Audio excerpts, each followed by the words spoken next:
It would seem the Mercedes GLS is the default choice of oversized luxury SUV for India's elite. Mercedes has sold over 16,000 units of it over the years. Today, I'm going to introduce you to a new flavor of GLS.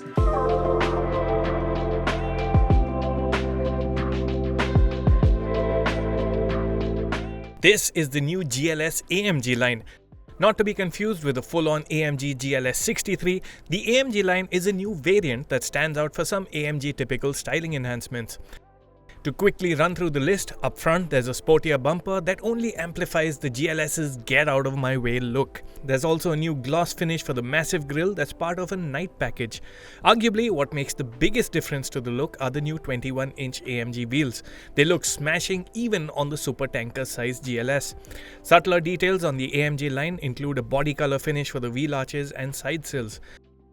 The night package also replaces chrome highlights at the windows with a gloss black finish, while the roof rails also get a black look. Changes at the rear include a new bumper. I must say, it all does come together really well. Stylistic tweaks aside, there are no changes to the basic design. The GLS is a massive SUV that towers over most other vehicles on our roads. And for the full effect, you can even raise the air suspension. The GLS's side step isn't for show.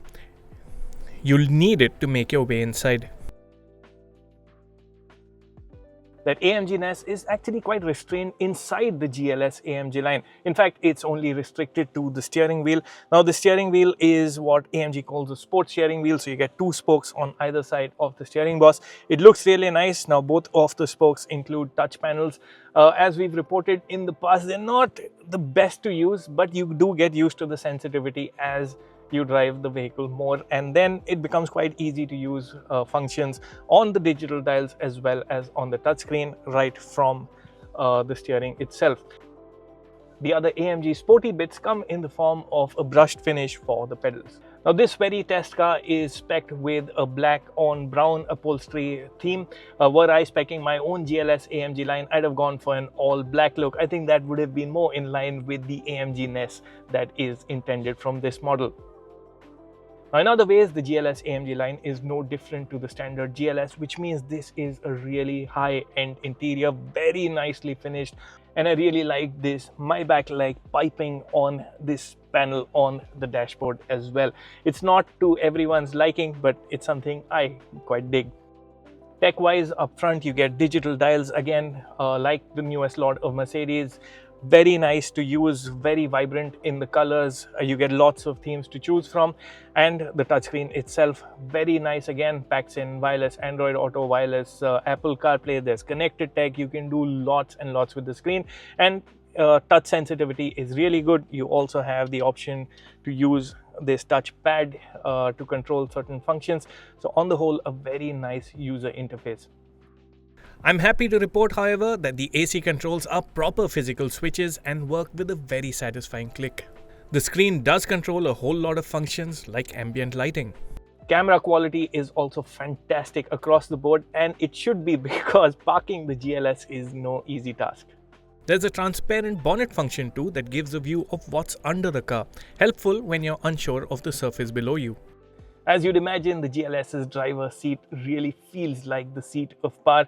They're nice and large, very well upholstered and adjustable in multiple ways. There's also heating and cooling, and the steering gets electric adjust as well.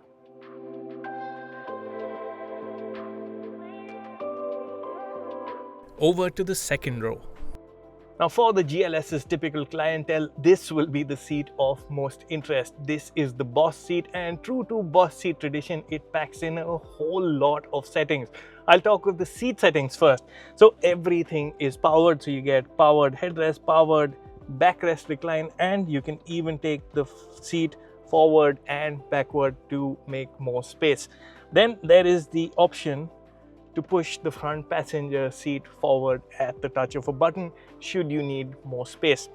You also get a powered sunshade, you get a panoramic sunroof, so it is a really high-end experience at the back. The seats themselves very comfortable. You also get these lovely pillows on the seat headrest, really adds to the experience at the back. And Mercedes has done quite a bit to pack in tech as well. So you get a touchpad here which can be detached. You can control some of the functions of the seats, of the entertainment system and more. You get a rear seat entertainment package as standard, so you get these screens for both passengers. Again, you can use quite a few features. You can even watch movies on the go.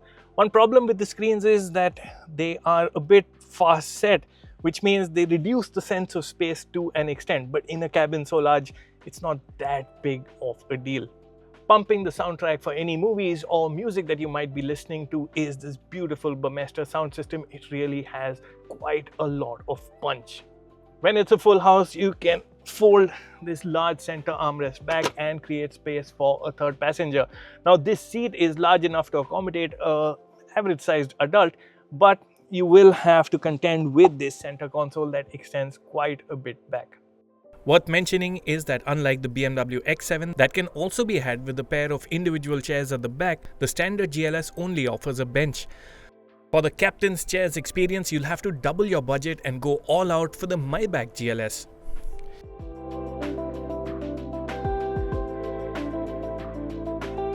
The GLS offers a third row of seating, but getting to the very back requires a bit of patience, while the powered seats fold forwards and upwards to ease your journey in. Now, I'm just under 6 feet tall, and as you can tell, I'm not out of place on the third row of the GLS. I'm pretty well catered to on headroom. There's enough space. The seating position isn't bad. It's not knees up. My knees aren't pointed skywards, as is often the case. Now, the middle row seat is set to a comfortable position for the middle seat passenger. It's obviously not all the way back, and I can manage, I think, an intra-city commute, which is really saying a lot. Of the other things at the very back, the windows are quite large. They make quite a bit difference, make this area feel quite airy. You get AC vents directing cool air right to your face. There's USB ports, and you also get your speakers in very close proximity.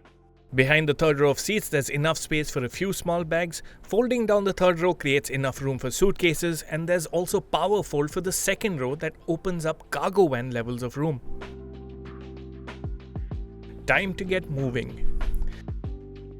Now, the standard GLS, if you can call something as large and special as this standard, it's available with two engines. You get a 450 petrol and you get a 450D diesel. Now, I'm driving the 450D diesel, and I'll talk about it in a bit more detail because this is the very first time we are experiencing it on the GLS. Now, formerly, that is before last year's facelift, it was available as a GLS 400D. Same 3-litre straight 6 diesel engine that made 330 horsepower and 700 Newton meters. On this 450D, the power figure is up to 367 horsepower and 750 Newton meters. There's also the helping hand of a hybrid system. If you're a fan of diesels, you will take so well to the GLS 450D. There's this reserve of power that makes this engine feel just so relaxing on one hand and ever ready on the other. Getting past traffic doesn't require any planning whatsoever. Just a little bit of weight from your toes on the accelerator pedal and you're done. Mercedes claims a 0 to 100 kph time of 6.1 seconds for the GLS 450D, which is quick for this large an SUV. And it's not just quick, but it's quiet too. Refinement is another highlight. When you start the engine, idle is near silent. When you get moving, you'll hear just a hum from the engine bay. And it's only when you really extend the engine that there's a nice, almost sporty note that you hear. So if you associate diesels with a gruff and unrefined nature, you won't find that on the GLS 450D. In a way, it's a bit of a shame that many buyers in markets such as Delhi will just overlook the GLS 450D, perhaps to do with this fear of the government's anti-diesel stance or registration becoming invalid after 10 years, whatever the case may be. Because this engine is just so well suited to the big and bulky GLS. Mercedes could have dialed up the AMG quotient a bit though. Now, an SUV so large, so tall, so heavy will not be a handler, and frankly, the GLS isn't. But when you're going faster and you have to take a corner, you will find that there's quite a bit of weight transfer, and the suspension sort of is on the back foot here. Surprisingly, there's no sport mode for the suspension, and that's something we've reported in the past as well. Acceptable for the standard GLS, but this has AMG in its name, even though it's just AMG line. So perhaps Mercedes should have dialed that into the suspension settings as well. The GLS's size comes into play in other ways as well. Now, from behind the wheel, you really feel like you're on the seat of power because you're sitting on this elevated position. You're sat higher up than other vehicles around you.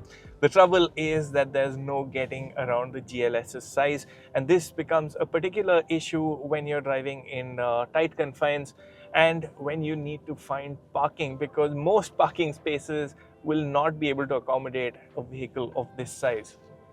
Sure, Mercedes has packed in a lot of goodies, auto parking, cameras all around you, but still it requires quite a bit of skill, and I think a lot of owners will just leave that hard job to the chauffeur 6 days a week. This would be a good time to hand over driving duties and settle in at the back. You really do feel like the big boss sitting at the back of the GLS. It's a large car, and the height at which you sit, you're looking down on other road users, and you also have this little privacy screen thanks to the sunshade, so it makes all the difference. And there's more.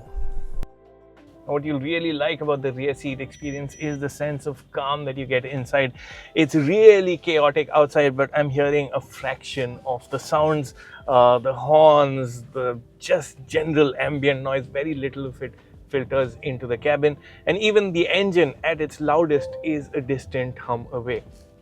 What could have been better is the suspension. Now, the GLS rides on air suspension. Comfort mode is the default setting, but on ordinary roads you will find yourself rocking a bit in your seat. There is this side to side movement that comes through when you're driving over potholes. Now, don't get me wrong, because the large wheels and tires really absorb the worst of our roads, but this movement still gets transmitted into the cabin. And when you're going faster, the GLS doesn't feel quite as settled as you'd like it to be. It feels a bit floaty on its comfort setting, and as mentioned, there's no sport setting that would have made it feel a bit more composed at higher speeds. Merc's 4MATIC all-wheel drive system ensures good traction at all times. The GLS AMG line has been priced at 1.4 crore rupees ex-showroom for the petrol and 1.43 crore rupees ex-showroom for this diesel. The prices work out to 3 lakh rupees more for the petrol and 1 lakh rupees more for the diesel over the standard GLS. Mercedes could have sweetened the deal by adding in more suspension adjustability, but as is, it's the added style that you're really paying for. Because in every other way, the AMG line is identical to a regular GLS. Alternatives include the BMW X7 that's perhaps of more interest to the owner-driver, and there's also the 3-row Defender 130 that has more rugged appeal. The GLS in AMG line form marries class and peppers it with a sportier vibe. The GLS AMG line then is an SUV big on presence, big on space, and big on power. If you can digest its big price tag, the GLS will sure fit the bill for you, as it has for over 16,000 other buyers.